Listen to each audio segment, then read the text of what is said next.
ஓம் ஸ்ரீ கல்கி அகத்தீசாய நமோ நமக. 108 தின ஆத்ம காயத்ரி சாதனாவினை மேற்கொள்பவர்களுக்கும் 48 தின ஆத்ம காயத்ரி நோன்பினை ஏற்பவர்களுக்கும் அன்னையாம் ஸ்ரீ காசி விசாலாட்சி வழங்கிய அருளுரை. ஓம் ஸ்ரீ விசாலாட்சி அன்னையே போற்றி போற்றி. முக்தி எனும் பேரருளினை பொழிகின்ற விசாலாட்சியின் ஆசிகள் அனைவருக்கும் உரித்தாகட்டும். உடலும் உயிரும் ஆன்மா அருளுகின்ற வரப்பிரசாதமாகும். பிரதி உபகாரமாக உடலும் உயிரும் ஆன்மாவிற்கு எச்செயலை ஆற்ற வேண்டும் என்றே எவரேனும் சிந்தித்ததுண்டா? யுகமாற்ற காலம் என்றே ஒன்று இத்தருணத்தில் உதித்திருப்பதினால் பற்பல சத்தியங்களை மனிதர்கள் உணர வேண்டிய சூழலும் உதித்துள்ளது.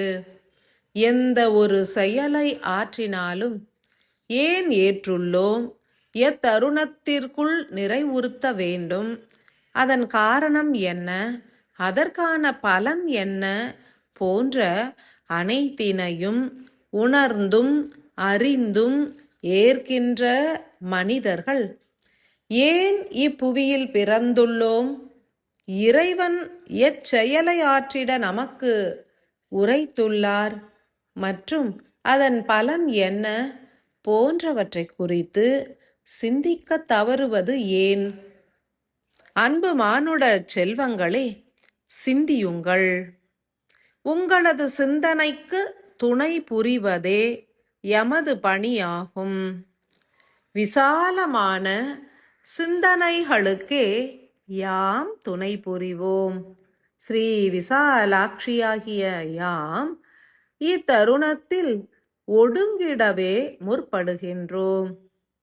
உயிர்கூட்டின் ஒரு அடுக்கு ஆற்றலான யாம் இதுகாலம் வரை ஆற்றிய செயலென்பதே உங்களது விசாலமான சிந்தனைகளுக்கு உரித்தான ஆற்றல்களை பொழிந்ததொன்றே. உயிர் துளிகளாய் இயங்கிய 10 தேவியர்களுக்கு யாம் ஆன்மாவின் ஆற்றல்களை ஈர்த்து பகிர்ந்திட்டோம். எனினும் பலரும் ஏற்காத காரணத்தினால் எமது ஆற்றல்களை மீண்டும் எம்மிடமே சமர்ப்பித்திடுவர் எமது உபதேவிகள் என்றே அறியுங்கள். கலியுக மானுடர்களால் விசாலமான சிந்தனையினை ஏன் ஏற்க இயலவில்லை எனில் அதற்கான மூல காரணம் என்பதே இயற்கை மின்காந்த அலைகளை ஏற்காது செயற்கை எரிபொருளினை ஏற்பது என்றே உணர கடவது. சூரியனிலிருந்தும் இப்பிரபஞ்ச பேராற்றல்களிடம் இருந்தும் பெறப்படும் ஒளியும் ஓசையுமே இயற்கை மின்காந்த ஆற்றல்களாகும். அவையே ஆன்மாவிற்கும் உயிருக்கும் எரிபொருளாக வேண்டும். கலிகால மனிதர்களோ சூரிய ஒளியனை விடியலில் ஏற்பதில்லை, முழுநிலவின் ஒளியினையும் ஏற்பதில்லை. இயற்கை உருவாக்கிய அற்புத ஓசைகளை உணர்ந்து செவிமடுத்து பாராட்டியதும் இல்லை. வெகு சிலரே உணர்ந்து ஏற்கின்றனர். செயற்கை என்பதும் இயற்கையிலிருந்தே உருவாகின்றது. செயற்கை ஒளியினை உமிழ்கின்ற மின்சாரம் அணுக்களிலிருந்தும் சூரிய ஒளியிலிருந்தும் நீர்நிலைகளிலிருந்துமே ஏற்கப்பட்டாலும் அவை யாவும் மாற்று மூலக்கூறுகளாய் திரிக்கப்படுகின்றது. அதன் பொருட்டே அவை தூய மின் காந்த ஆற்றலை அருள்வதில்லை. முதல் தரம் வாய்ந்த மின்காந்த ஆற்றல் என்பது இயற்கையாய் பெறப்படுவது ஒன்றே. இரண்டாம் தரம் வாய்ந்ததே செயற்கை ஆற்றல்கள். அதிக அளவினில் மின்சார ஒளியினையே ஏற்பதினால் மனிதர்களுக்கு விசாலமான சிந்தனைகள் உதிப்பதில்லை. ஏனெனில் விசாலம் என்பதே பொது நலம் என்பதாகும். செயற்கை ஒளி ஆற்றல்களை ஏற்றால் ஒருவித நஞ்சு எனும் கழிவானதும் சிரசினில் உருவாகும். அதன் பொருட்டே அவை அறிவிற்கும் உணர்விற்கும் இடையே ஓர் சவ்வு படலத்தினை உருவாக்கி திரையிட்டு மறைக்கின்றது. விசாலம் எனும் பொதுநல சிந்தனைகளோ உணர்வினில் மாத்திரமே நிலைக்கும். அறிவிற்கோ சுயநலமே தேவை. ஸ்ரீ விசாலாட்சியாகிய யாம் பொழிகின்ற ஆற்றல்களில் அடங்கி உள்ள அமிலம் என்பது அறிவு அணுக்கள் எனப்படும் எதிர்மறை ஆற்றல்கள் கொண்ட வெப்ப அணுக்களால் ஏற்கப்பட இயலாது. ஏனெனில் விசாலாட்சி வெளிப்படுத்தும் அமில ஆற்றலில் ஓர் உன்னத மூலக்கூறு அமையப் பெற்றிருக்கும். அவை யாவும் உயர்ந்த பிராண காற்றின் அம்சமாய் விளங்கும். மேலும் உயர்ந்த நீர் மூலக்கூறுகளையும் உள்ளேற்றிருக்கும். காற்று மற்றும் நீர் மூலக்கூறுகளை உள்ளடக்கிய எமது அமில ஆற்றல் என்பது வெப்ப மூலக்கூறுகளால் ஏற்கப்பட இயலாது. ஏனெனில் எமது ஆற்றல்கள் அறிவு அணுக்களை தீண்டினால் அவற்றின் வெப்பம் என்பது தணிக்கப்பட்டுவிடும். மேலும் செயற்கை மின்காந்த அலைகளால் உருவாகி இருக்கும் திரைகள் என்பதும் எமது ஆற்றல்களை ஏற்பதற்கு தடை விதிக்கும். அதன் பொருட்டே பொது நலம் எனப்படும் விசால சிந்தனைகள் அற்று மனிதர்கள் வாழ்கின்றனர். ஸ்ரீ விசாலாட்சியாகிய யாம் இத்தருணத்தில் ஆதி சக்தியோடு ஒடுக்கம் கண்டு பிந்துவின் மூலத்தில் பூரணமாய் ஒடுங்குவதினால் எமது முழுமையான ஆற்றல்களையும் குருதியில் கலப்புறச் செய்திடுவோம். எமது அமில ஆற்றல்கள் என்பது மிகவும் வீரியமாய் வெளிப்படும்.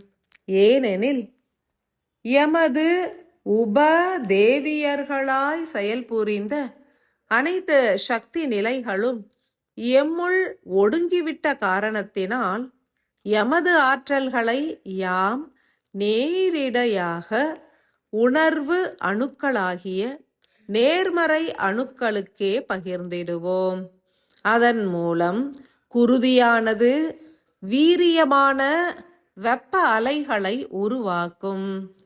வெப்பத்தோடு இணைந்து வெளிப்படுவதினால் எமது ஆற்றல்களை அறிவு அணுக்களும் ஏற்றுவிடும்.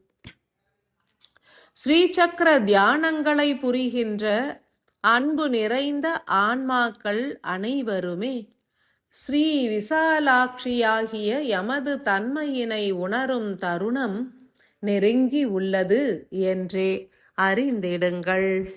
இன்றைய தருணத்தில் ஆன்ம அணுவிலிருந்து யாம் பெற்று சேமித்துள்ள அனைத்து வித உன்னதமான எரிபொருளினையும் உங்களது சிரசினில் உள்ள உணர்வு அணுக்களுக்கு பகிர்ந்திடுவோம்.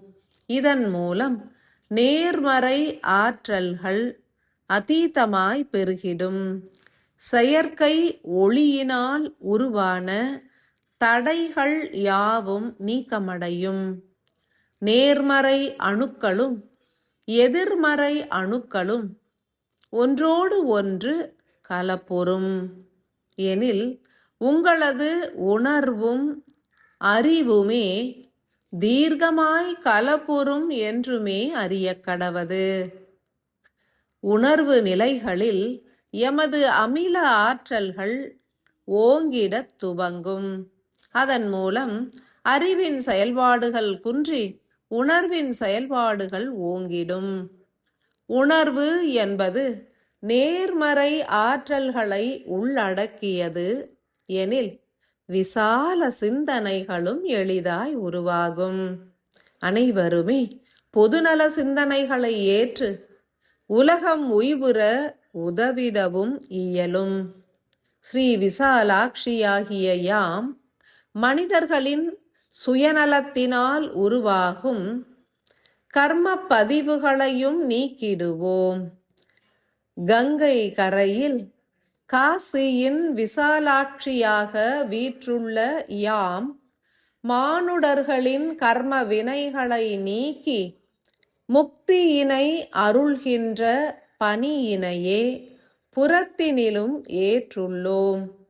அவ்வகையில் மானுட சிரசினிலும் காசி விஸ்வநாதராகிய ஈசத்துளியான ஆன்மாவிலிருந்து கங்கை போன்று பிரவாகம் காண்கின்ற நீர் மூலக்கூறுகளை ஏற்று எமது வாயு மூலக்கூறுகளோடும் கலப்புறச் செய்து பின் சிரசின் அணுக்களுக்கு உணவாக பகிர்ந்திடுவோம்.